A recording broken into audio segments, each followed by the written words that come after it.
Teksa procesi i certifikimit të rezultateve të zgjedhjeve po përmbyllet një për një në të gjitha qarqet, Partia Demokratike vijon me denoncimet e saj për krimet zgjedhore. Këtë të premte, sekretari i përgjithshëm i Partisë Demokratike Flamur Noka u paraqit në prokurinë e posaçme, ku qëndroi për rreth 1 orë e 20 minuta, ku mor në pyetje për kallëzimet që opozita ka bërë për shkeljet dhe manipulimet në procesin zgjedhor. Task Forca, e cila u ngrit për të hetuar krimin elektoral, na rezulton që vdiq pa u ngritur akoma. Deri tani, krimi elektoral që na u premtua se në janar të 2025-s do të fillonte ndëshkimi ndaj tij, sot është duke i bërë kashillik edhe godinës së skapit, është sot krimi elektoral institucionalizuar më shumë se kurrë dhe sot krimi elektoral është ai që ka vendosur fatin e votës së shqiptarëve.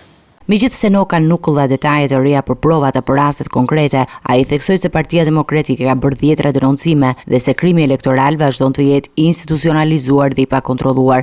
Ai u shpreh se Task Forca e ngritur për hetimet e krimit elektoral, e cila u premtua të niste ndëshkimin e shkeljeve, në fakt nuk është aktivizuar ende, duke i lënë rrugë zhvillimeve që sipas tij i bëjnë kashillëk SPAK-ut. Kjo situatë rrit tensionin ndërmjet mazhorancës dhe opozitës, ndërkohë që Komisioni Qendror Zgjedhor vijon certifikimin e rezultateve që do të hapin rrugën për formimin e legjislaturës së re.